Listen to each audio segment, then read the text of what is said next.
I just thought we'd start Hello. with some music. I like to play music and all the meetings and all the conversations I have with Beautiful. It's a great way to start anything with some music. So welcome to Stillness and Chaos. I've got Vishal Talreja, an amazing person, human being. I'll tell you more about him. I've got Poe, my buddy, because it's nice to squish him and makes this conversation easier. And sometimes it's easier to, it's good to kind of have the goofy side at a serious conversation about mental health, which we'll talk about. For those who don't know me, I'm Daniel. I'm the founder of Because You. I've I truly believe that all of us are wise, creative, joyful human beings. And sometimes a mental health issue, grief, emotional distress kind of clouds who we are as human beings. So it's my life's purpose to, firstly work on myself to see my beauty as a human being, but also support others on this journey. So, stillness and chaos is one of the ways that I'm doing that. I speak to amazing people like Vishal every couple of weeks. We talk about many things, but the intention really is to see how inner leadership and well-being are connected. One is connected to the other, and when you do it in a conscious way, it actually leads to a lot of joy and creativity and wisdom. So, Vishal, thank you for joining. Um, what I'll maybe I'll just start with a quick intro, and then we'll go into it. So Vishal, there's so much to say about you, but I'll try and make it brief. So in Don't say anything. 1999, 25 years ago. Oh my God, you're so old. Um, you co-founded Dream a Dream, an organization that is really obsessed with how and young people, children and young people from vulnerable communities can thrive. Doing this through life skills, creative, and in lots of creative ways. So far, about 2 million kids who've been through the program, who've been impacted, and just that the concept of using education for thriving, I think is incredible. Incredible organization. I had the pleasure of working with you. Um, an author of When We Thrive, the World Thrives. So you love to write, clearly. I loved your poetry. You've written a book called My Soul Stirring, which is very connected to your mental health journey, which we'll go into. And recently, you've started the Cocoon Initiative, which is for the social sector, for people who are who just need to take some time, take a sabbatical to really refresh and get energized. So you've done lots of things, and I think a lot of people respect you. I have heard lots of good things about you, and I know most of them are right. You're the voice of kind of global education and what it needs to look like. You represent India in many forums. So all that is the professional stuff, but like we have recently met, and I think I've really enjoyed having conversations with you, just having um, kind of being you holding space and being vulnerable with your journey, and kind of saying I'm not sure, I'm still on this journey, I don't know what to do, which is great, and because it's so complex, and just being willing to do this on a live conversation. So thank you, Vishal, for being you, and welcome to Stillness and Chaos. Thank you, Daniel. Yes. I'm nervous and excited. Yeah, so let's get on with it. Let's get on with it. Okay. So clearly you are a complex, multi-layered, interesting human being, right? And there's so much that shapes us as human beings. I just love to maybe kick off by asking you who or what has shaped you. Obviously, many things, but maybe one or two really pivotal moments. Yeah. Uh, Yeah, it's such a complex question to ask because what do you really talk about? You talk about childhood, you talk about adolescence, you talk about as an adult. Uh, I think one thing that shaped me, I don't know if in a good way or not so good way, more I would think in a not so good way, was the education that I got access to. Uh, I was an introvert, quiet kid, and went to a convent school. Uh, and because I was introvert and quiet, I was good in academics, and more importantly, I was compliant. So all the teachers loved me because I would listen, I would respect.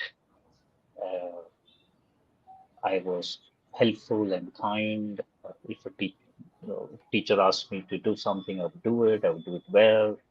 If a student was struggling, and if the teacher said, "Can you take time out of your lunch break and teach them a bit," I would do that.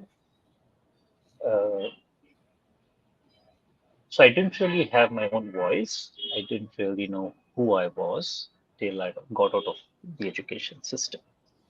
Uh, I think the only inkling I had of maybe the education system, there was something wrong with it, but I didn't know what it was.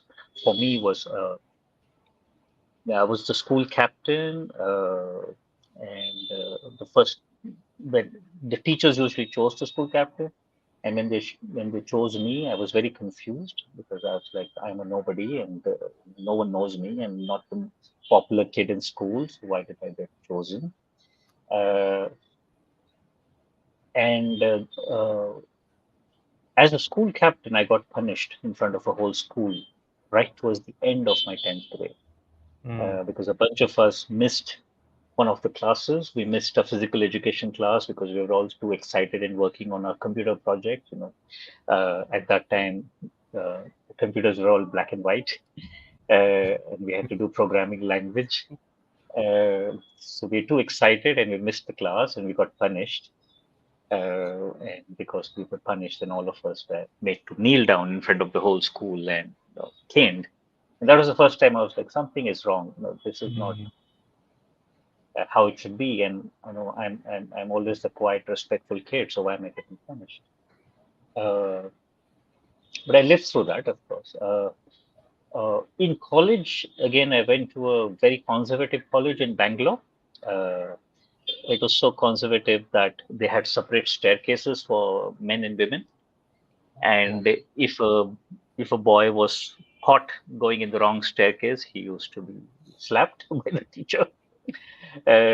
In class itself, the girls would sit in a separate row and the boys would sit in a separate row. And I was like, college is supposed to be different. But it wasn't. But what saved me in college was I joined the student organization called ISEC, Mhm. which is an international student organization which continues to exist, promoting student exchanges globally.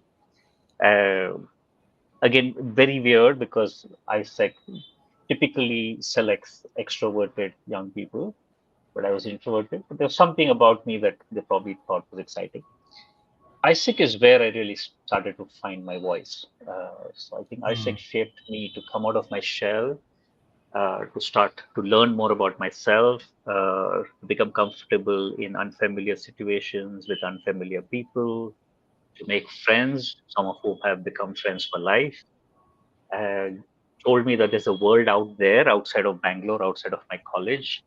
Uh, and it's a big, wide world. Gave me an opportunity to go to Finland for a 3 month exchange program. So it really shaped me in very beautiful ways. Mm. And I mean, I've heard you say voice quite a lot, right? And um, so connect that to the work, and because I think that's a big reason of why you're doing the work, perhaps. So, why do you do what you do, especially if you relate that to the voice? Yeah. So of course the reason has also evolved. The early reason when we just started Dreametry, and it was 1999. I was 21 years old. Uh, I went to Finland on an exchange program through ISEC, uh, first one in the family to go abroad. Uh, and the first thing I noticed was just the level of respect and dignity that every human being had, whether it was a server at a restaurant or a security guard at a hotel or a janitor, uh, just a level of respect that they had. The second was that how everyone actually took pride in whatever role or job they chose to do. It was not because they couldn't do anything else or they didn't have any other choices or options. It's because they chose to do that and they took pride in it. Uh, and the third was, in spite of the choice of work that you did, uh, you had a certain quality of life because of a welfare system that Finland has. So you would have a good, comfortable house, you would have good quality food, you would have breaks and holidays, you would have access to parks and public spaces. So you led a good quality of life. And that's when I started thinking about, oh, okay, there's a whole different world, which is a world that I'm not exposed to, I didn't know about, and I started connecting to my own world. Okay, so I grew up in a certain neighborhood of Bangalore, which is the old Bangalore, which is where a lot of the old businesses continue to exist. We lived in a neighborhood which is relatively poor. We were probably one of the few houses that had concrete walls. Otherwise, most of the houses were shanties. Uh, we grew up poor, but not as poor as some of our neighbors. Uh, But in spite of that, I started remembering instances where my mother used to tell me I should not be interacting with kids from other households which were poorer than us because they used to go to government schools and they are spoiled and they might spoil me. Uh, or, the domestic help in our house who took care of us from the day I was born. I didn't know where she lived. I didn't know what her life was like. I didn't know who was in her family. She was invisible to me, uh, uh, and it was absolutely all right. Uh, we had the system of separate plates and spoons and mugs for the domestic help, and I grew up thinking that's normal. Mm. Uh, and it was in Finland, but intuitively I knew that I was not happy about it because I remember asking these questions that why can't they sit on the table and eat with us, or uh, why can't, like, during Diwali, I would touch the domestic health's feet just intuitively because that's what we do in the system, and then uh, uh, people would be like, no, no, don't touch her feet. And I Mm. was like, but she's elderly. I mean, at one level, you tell me I have to respect the elderly. At another level, you're saying I shouldn't touch her feet because she's different. So I knew I had these questions, but I didn't have answers. So I grew up accepting that this is how the world is, and Finland that broke it open for me. So when I came back, I used to keep a diary, and I said I want to go back to India and change the way we look at dignity. Mm. Uh, how can every human being be treated with respect and dignity, irrespective of where they come from? Didn't know how to make it happen. Had never worked in the social sector. Had never volunteered, so I had no idea. Came back, talked to a bunch of friends. 11, 12 of us got together, and Dream a Dream was born. But zero clue about what we wanted to do. Each one of us had very different ideas, but we got together because we thought we should do something. So that's how the journey of working on dignity started, right? That every human being has a voice, has respect and dignity. It does not come from what they wear or where they live or the kind of job they do. It just comes because they're human. And how do we create a society to make that happen? Mm. And I think it goes back to a lot of what you said in the beginning when you grew up here, the kindness, the respect, the helpfulness, the fact that you were, it like what is striking me is kind of through this journey, it feels like you kind of have had a few core values that have been constant and have been in tension with each other. Does that resonate?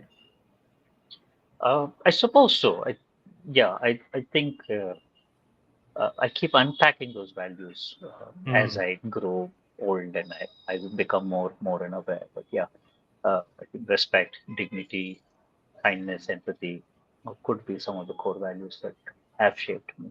Mm. And if I had to fast forward, so you started on this journey. I know it was, you kind of put your head down, went at it. It was a huge challenge. And if I had to come to the other side, which is a big part of our conversation today about our mental health journey, how it's impacted our self identity. And the reason like I'm really um, I'm passionate about this subject is because our identities are governed by so many things, right? So similar to you, I think I grew up in a family that we were liberal, and at the same time, I suddenly put on this hat of a provider. So I had this man provider identity because my dad passed away when I was a child, and it's like irrespective of how much I've worked on that, even now today it's still there. And part of that identity plus all the other parts of me, I feel I'm is ever changing, and ever I have to keep questioning that as I've been going on this mental health journey, which has been almost Yeah. 10, 12 years since I was diagnosed with a serious mental health condition. So just as a backdrop to that, it'll be interesting, maybe a couple of tipping points for you on this mental health journey before we dive into it. Sure. Well, it's also to and fro, right? It's very difficult to kind of connect it chronologically. Yeah. The first 10 years of building Dream a Dream were actually a lot of fun. I loved it, absolutely loved it. Uh, I loved the whole idea of building an organization. I didn't know how to be a leader or how to be an entrepreneur. So I was doing tons of mistakes, but I was learning, I was enjoying myself. I loved spending time with kids. I loved fundraising. I loved building systems and processes. Again, ISEC played a huge part in building my own sense of confidence in being able to go out there and talk to people about our work and raise money.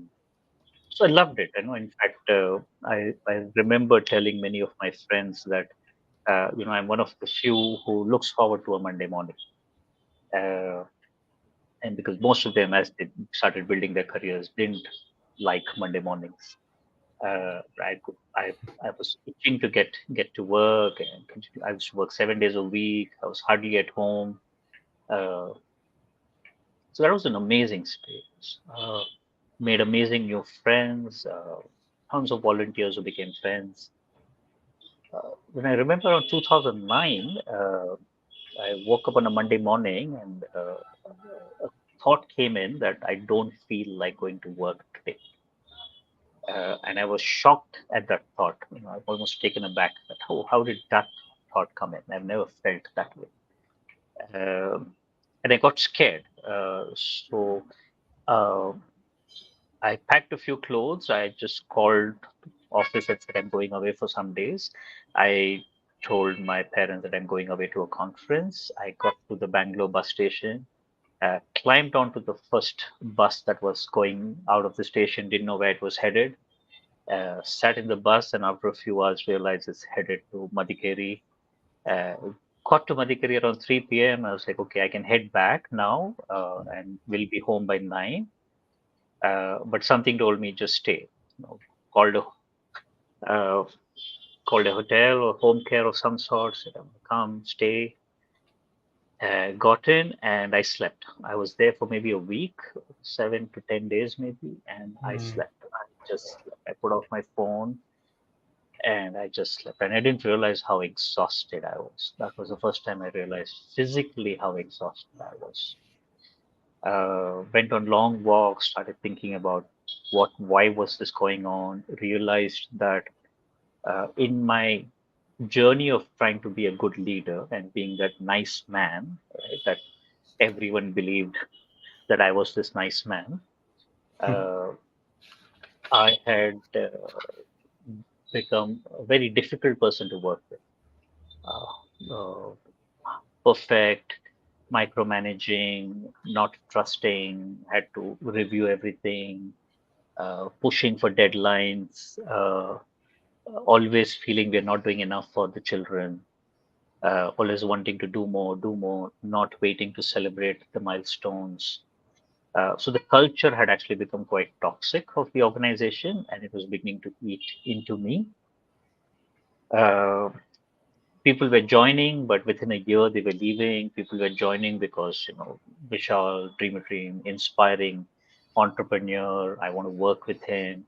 And they come in and they realize, as a manager, as a leader, Vishal actually is not that nice. Mm. And I don't feel like working with him. Uh, so I realized that if I had to come back and work at Dream Dream that it was in 2009, I wouldn't want to work here. And then I remembered that in 2002, when I moved into Dream Dream full time, I had actually made a kind of a vision document of the kind of organization I want to build. Uh, and a lot of it was based around culture of trust and kindness and empathy and dignity and respect. Right? It was based on those values, but I didn't know how to make it happen. Mm. And because I was scared, I didn't know how to make it happen. I started following what everyone around me advised me or thought me, which was the typical professional organization have KRAs and have systems and have reviews. Uh, so while intuitively I wanted to build a very different culture, it ended up being a very toxic culture. So Mm. that was the first time I realized that I had burnt out. Mm. If I could, And I if I need, could yeah, pause, if I could yeah, pause, if you don't mind. So you talked about this extreme. I want to come back to that. If it's okay, I go there and tell me if you don't want to go there. But that week where you completely were, in like you were sleeping and you were having all these internal dialogues. Firstly, and this is important because this is the impact of a thing on your body, right? Were you aware of what's happening in your body? Like, what was that like? And also from a personal point of view, because you talked a lot about I guess, the work side. What were some of the dialogues that were happening on a personal point of view, where you were kind of questioning yourself or saying, I can't believe this happened. Honestly, I don't remember the Mm. details of the conversation. I just remember the feeling. I remember the Mm. feeling of being just tired in my body. Like I get up in the morning, have breakfast, and go back to sleep. Get Yeah. up, have lunch, go back to sleep. Get up in the evening, go for a walk, have dinner, go back to sleep. That's what I did for a week. And no one knew where I was. I didn't tell anyone. Family didn't know, colleagues didn't know. But in my sleep, obviously, a lot of this processing was going on. So I don't remember the details of it, but I just Mm. remember the feeling that something is terribly wrong uh, with me, emotionally and mentally, and something is terribly wrong in the way I am developing the organization. Mm. Yeah, and the reason I asked that is, when I first kind of had so what I deal with is very extreme, mood sort of swings, right? Very high and very low. And one of the and this was after. So as I started processing it, one of the things that really was challenging for me was I started almost questioning who I was as a person. Was I Yeah. this outward going, like fun loving, extroverted person, or was it just my mood and my energy, right? Was I and Yeah, I think that was quite difficult, very confusing for me. um, and I'm curious if that sort of resonates, or you had a That similar happened later. That yeah. happened later. Yeah, exactly. It always happens later. When you're in the journey, when you're in there, like it's Yeah, difficult yeah, to yeah. process this. Yeah. No, that definitely happened. A tremendous amount of self-doubt. I came back with tremendous amount of self-doubt. I went into this overdrive of that we're going to overhaul the culture of the organization, almost like redesign it ground up. Hmm.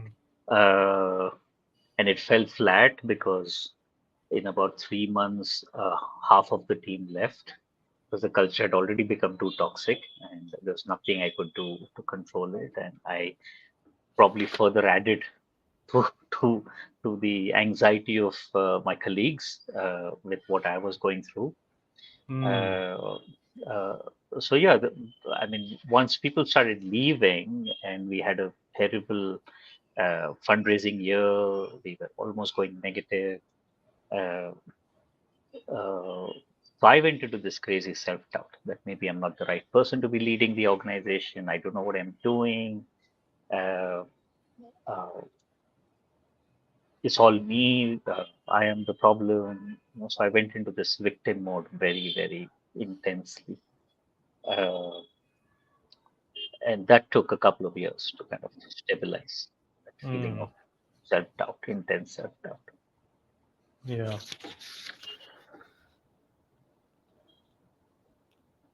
Yeah. I mean, what's coming for me is I think there was a period of being overcautious as well for me. Mm, Um, mm, because like I became aware that, and I want to talk about the flip side of this, okay? Because like I truly believe that working intentionally on your mental health can lead to something beautiful. So I'm going to talk about this side first. So for me, I realized that I was very sensitive, and I'm very sensitive to mm, especially energy, whether mm, it's when speaking to people or places or whatever, and it had a big impact. So for me, there was a big sense of caution of whether it was the work I was doing, the people I was meeting, the places I was going. Um, that was one part. The other part was I almost felt like held back. I was like, I want to go at 100 miles an hour, but I feel, like this ecosystem or the fact that I had not let down, but I did, feel like I would let down my partner and people around me. I had to slow down a lot. Um, mm. I think for me, yes, all of that happened. Thank you for sharing that. Uh, for me, many things also came together. Uh, mm, so one was the self-doubt. Uh, uh, so I'm dealing with this. I'm dealing with burnout and exhaustion, and I'm not processing that. I'm not seeking help for that. Then there's a self-doubt coming in because of my leadership, and the organization is struggling and suffering because of that. And these were people that I really liked, and they really liked me when they joined the organization, and now they didn't like me at all. And again, going back to that, like I grew up as a child, always needing to be the nice person, needing mm, to always be a person who keeps everyone happy.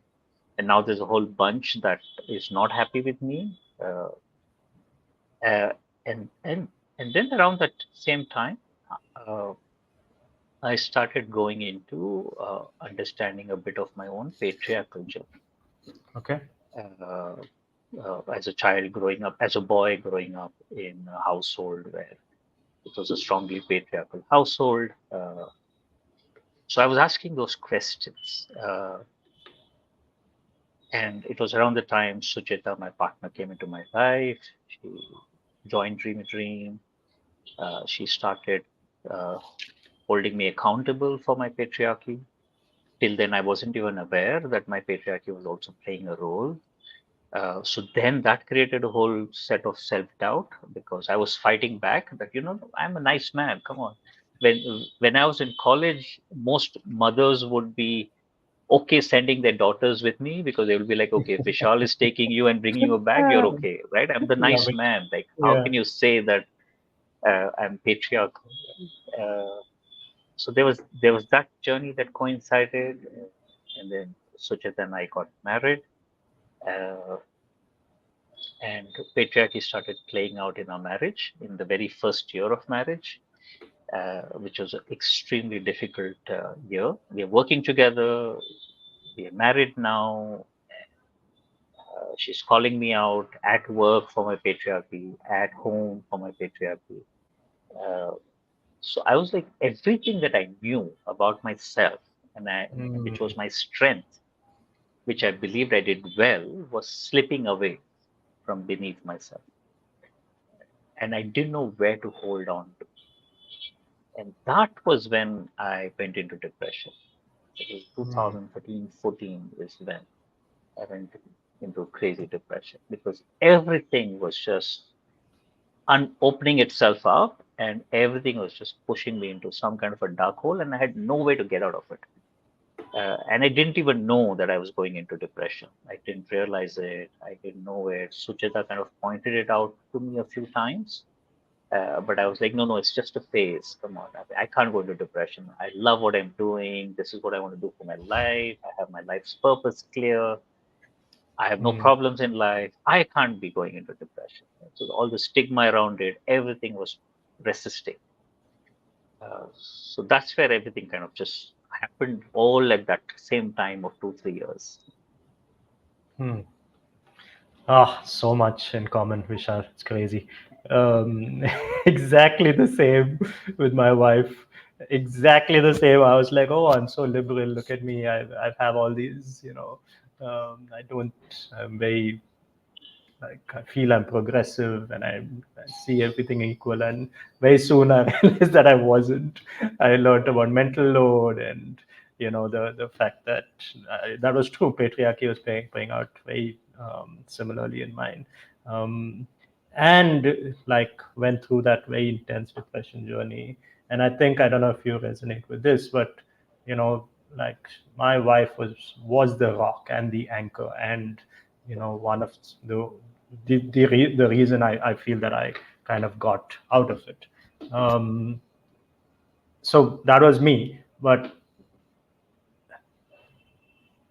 did if when you were there, did like again might be difficult to go back into, but what kind of helped you maybe come out of that, or what did you, yeah, what did you, what helped you, but also what did you learn about yourself? Mm, I didn't do anything to come out of it, honestly.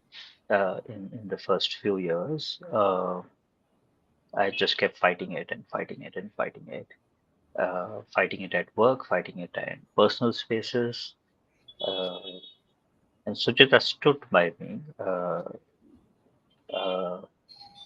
she knew that this was complex, this was challenging. It was the first time I was going into questions around my identity, uh, uh, exploring my mental health challenges.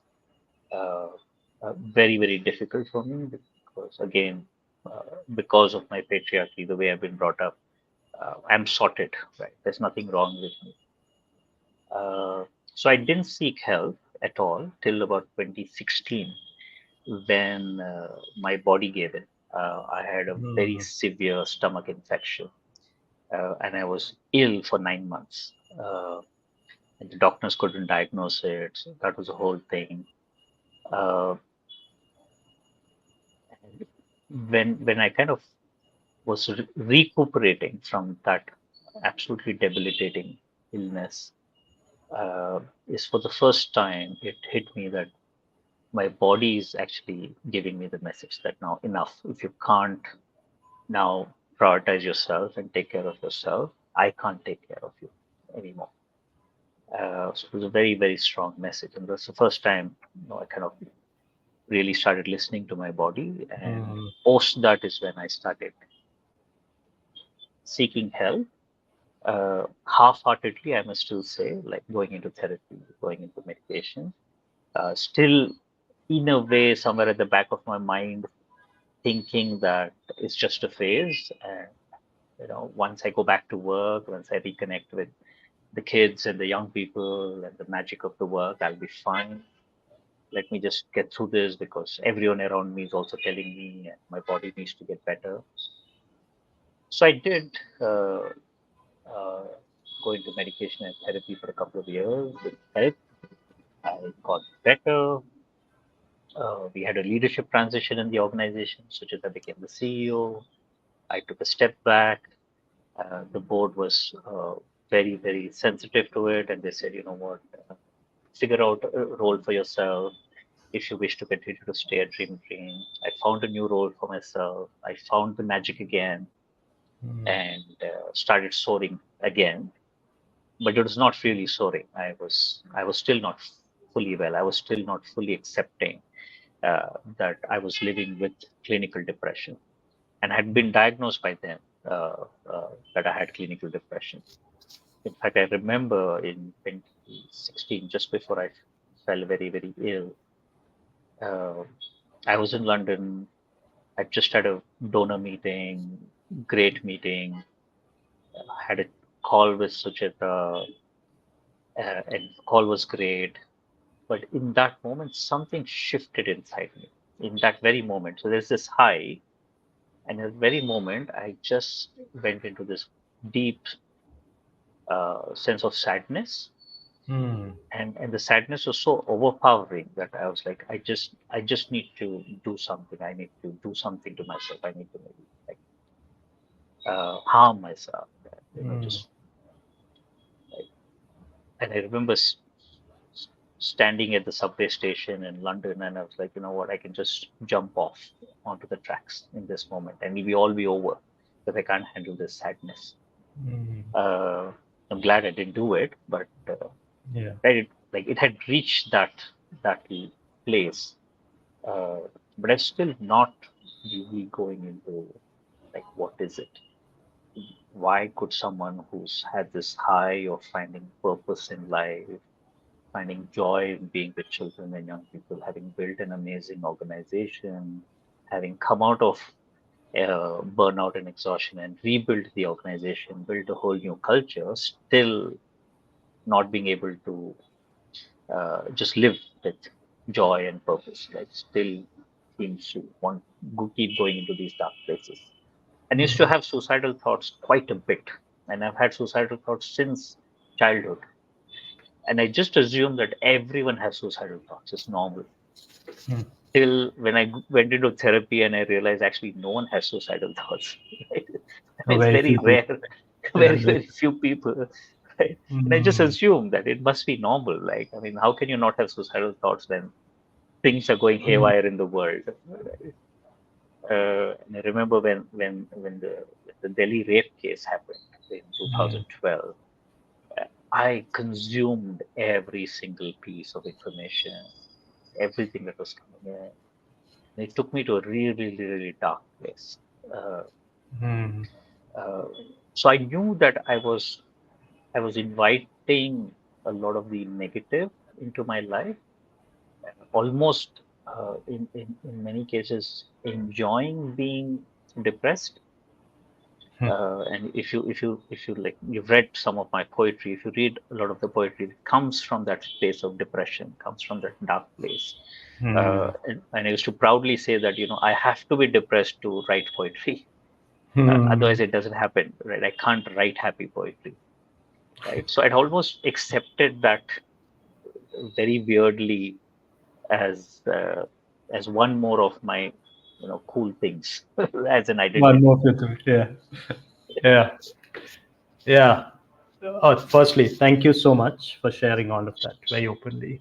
Um, can't even imagine how growing up with all those thoughts were, and the like dealing with everything, and however you were doing that with these thoughts, and just talking about it, I think is really powerful, especially for so if there's anyone here, it'd be lovely if you we can put up comments. So for example, I can just you can we can see your comments, your questions. um,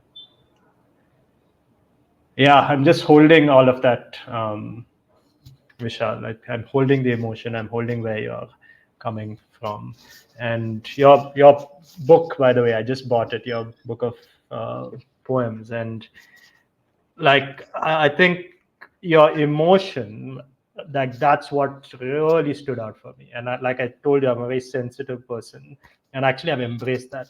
um, so I want to read this out, and I actually kept out the nearby one. It says, we failed you, we failed that child, living inside each of them, we failed as humans. I make a promise, not of justice, of commitment. Commit I to tirelessly bring love into the life of every child like the six. In that, Jyoti Singh, I may find my forgiveness. When you hear that, like, just share what you're feeling right now. Yeah, still, I think it's still very raw because we continue to see it. happen. Uh, yeah, I mean, in every child's life, there's a moment uh, when they give up on the world, Hmm. uh, and it's important for us as a society to get to them before they hit that point. And I've seen that with some of the kids that I personally worked with in the early years. I've seen who they can become when they give up on the world. And, and for me, if you want to create a safe world for everyone, we have to get to that child at that moment, whether it's at the age of 1 or 2 or 15 or 18, whenever it is, before they kind of tell themselves, okay, this world doesn't belong to me and I've got to fight it now. How could we get to them before that? And we're still failing, all of us. Hmm.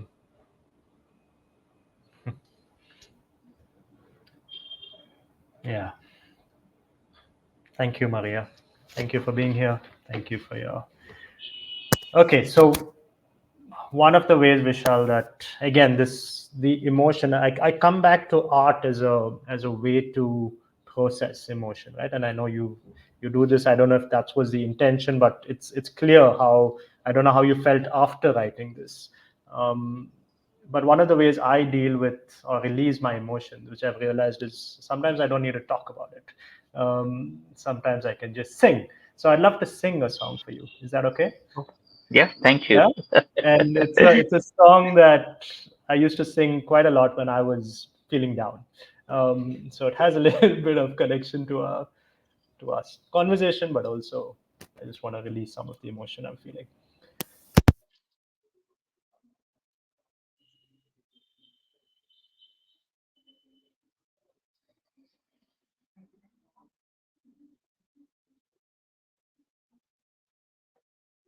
We can't hear you, Daniel.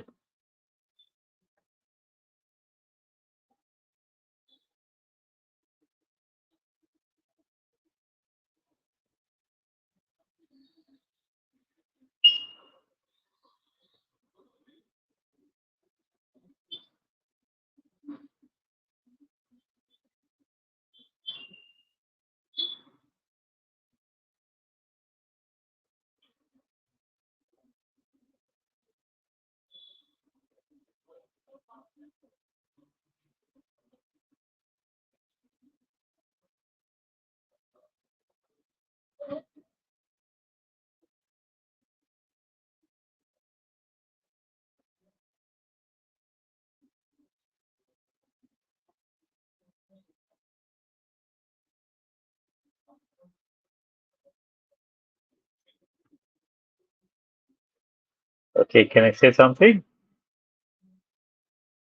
Okay, yes, I can't hear you. Your voice is gone. I played it and you didn't hear me. No, but I saw your expressions and emotions, and I think probably we needed that silence, and you needed the music, and we needed the silence. I love it. The universe works in mysterious ways, but it always It plays out. does. It does, doesn't it? Yeah. So you needed the silence, and I needed the music. Okay, that's Yeah. good. I don't know what the audience or whoever's listening to us needed, but I think They were your wondering your what the your hell is face had a going lot on. of emotions. Yeah. Yeah. They're wondering what the hell is going on. Love it. So let's talk about the other side, right? Yeah. So we've got that intensity of the journey. All of us who've gone through this. Some of us have seen it, our friends, our family, but some of us have gone through this. There's a lot of challenges. There's so much, and on the other side, there's so much.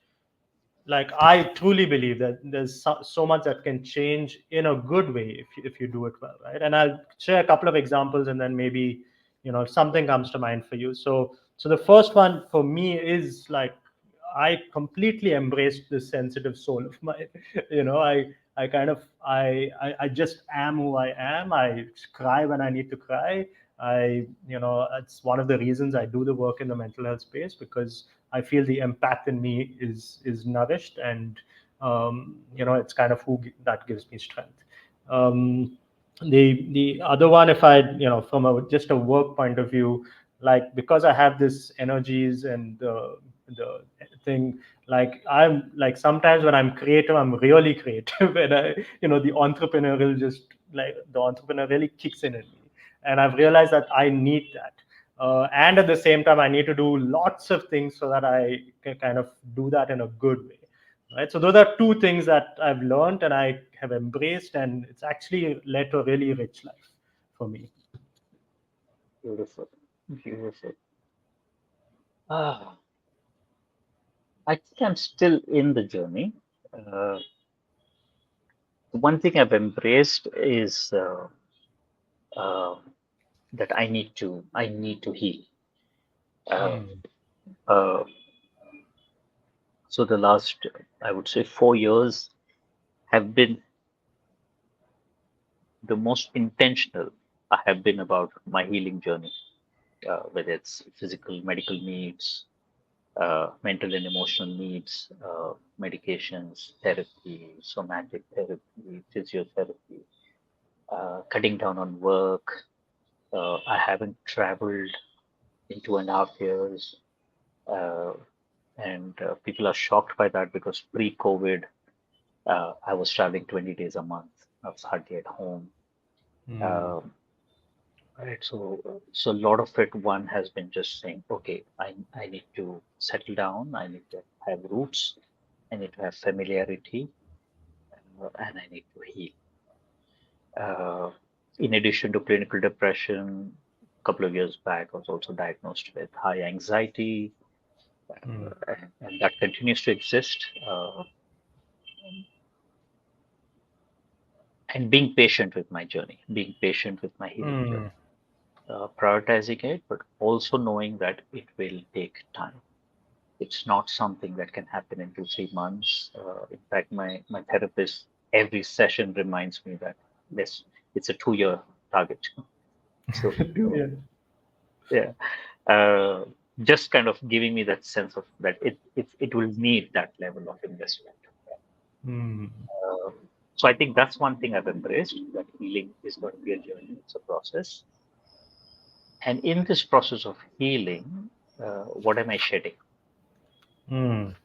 What are the identities I am now working to let go of? So the identity of a provider, as a man in the house, having my partner take care of me, being able to tell my partner that I need help, being able to set boundaries with people who care and love for me, friends, colleagues, and say, I'm not feeling up to it today.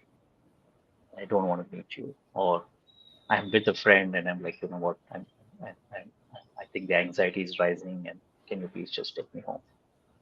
Right. So being able to normalize that I need help, and using people around me as my support system, Mm. that I don't have to do this journey alone, that there are people around me who love me, who care for me, and will be there to take care of me and support me in this journey, just like I would be there for them. Uh, the other side of it is also then that uh, going into my identity as, again, a heterosexual, upper caste, upper class man, and how some of these identities have not worked for my mental well-being. Mm. Actually, now created a lot of expectations of this identity. Uh, what are the voices I make invisible in my work because I have this upper caste, upper class, heterosexual man? Uh, how is the organization shaped because of this identity? And in the shaping of this organization, then what is missed out? Uh, Again, then in a lot of my international work that I did pre-COVID intensely, You mentioned that I did do a lot of global education work, and I became a very important voice in many of these global education forums. Uh, and I thought that I was reaching a place where I was able to shift some of the narratives around education for every child, especially children coming from adversity. But then realizing through COVID, as I was living through COVID, and kind of reflecting on the journey, that in that space, I was the brown man Hmm. from a developing country or a third world country. And I had become the token of that brown identity.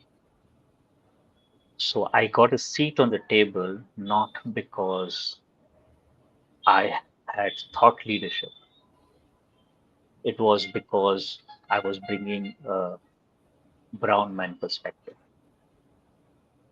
right? And I didn't realize it when I was doing that work. But in COVID, when I took a step back and I was going through this healing process, that identity also hit me. That one of the reasons of again my depression was that constantly fighting this battle and losing, fighting this battle of bringing a certain context, perspective, lens to global education dialogue, but losing that battle because I was the only brown person in that. Right. So there are identities of power which I've had to now reconcile and learn to let go, which I still am.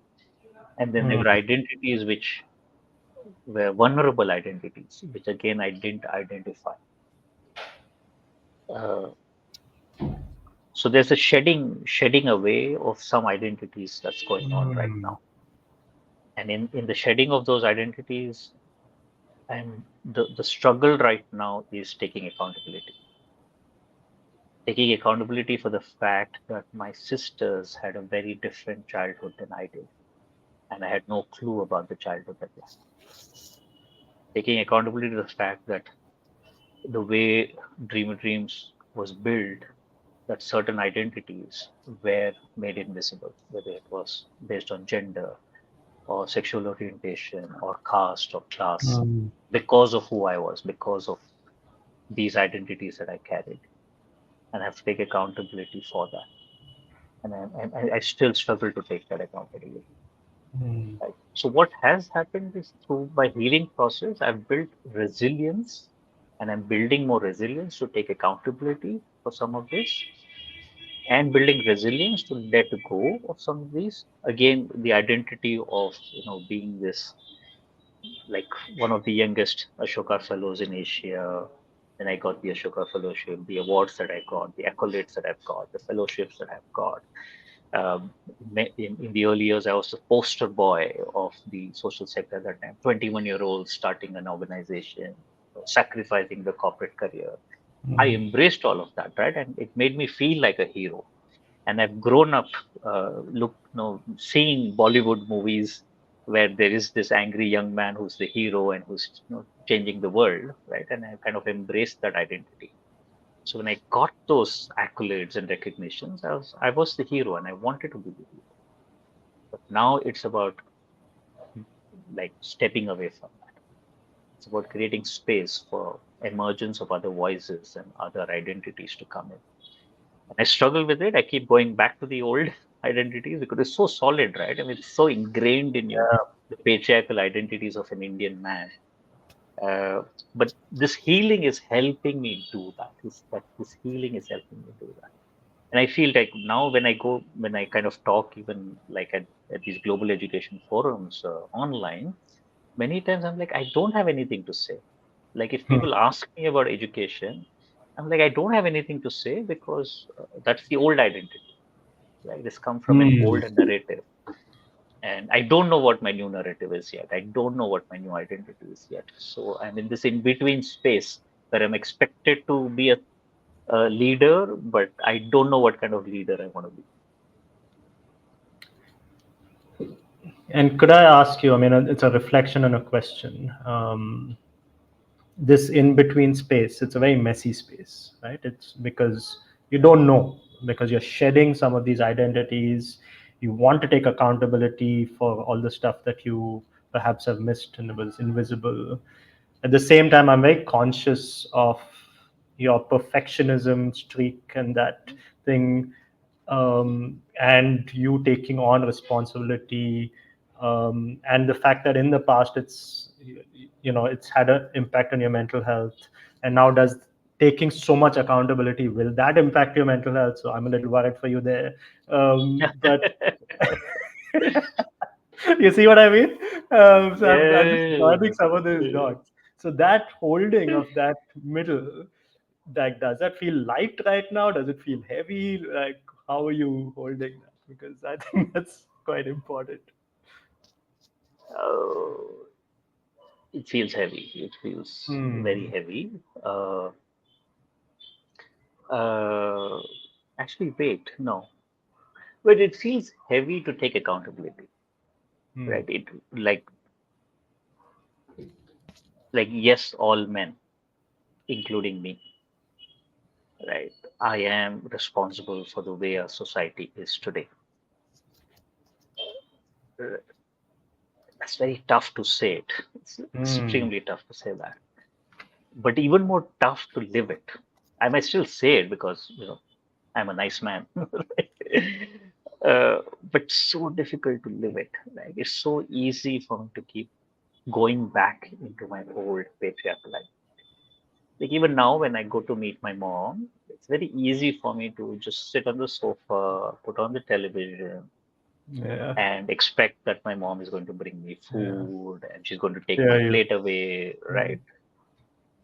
It's very easy to slip into that. Hmm. Right? So I have to be constantly aware, or you're in a team meeting and you make a joke which is inappropriate, right? Which was very normal for you to do in the past, but now you have to be very aware that it's not right, it's inappropriate, and you have to take immediate accountability for that. So that's the tough part, but I think it's tough when you get start that journey. But once you're on that journey of shedding that skin, it becomes easier. It's like you're practicing a new muscle, right? So when you start now, for example, I'm very aware of Hmm. uh, like if a conference panel has all men, like I mean, you can't let go of that. Yeah. You have to call it out. Yeah. So I've certain changes I've made. So I don't go into any conferences where it's majority heterosexual cisgender men. I don't sit on panels. I kind of make that upfront that I'm not going to join the panel if this is how it's going to be. Uh, right. So you start bringing in some changes. Initially, they're very difficult, but then as you start building this muscle, practicing this muscle, it gets easier, and that's joyful because now Hmm. you've got this whole new world, a new world that you're exploring, and it's more aligned to your values. It's more Yeah. aligned to the real values of dignity and respect and empathy and kindness.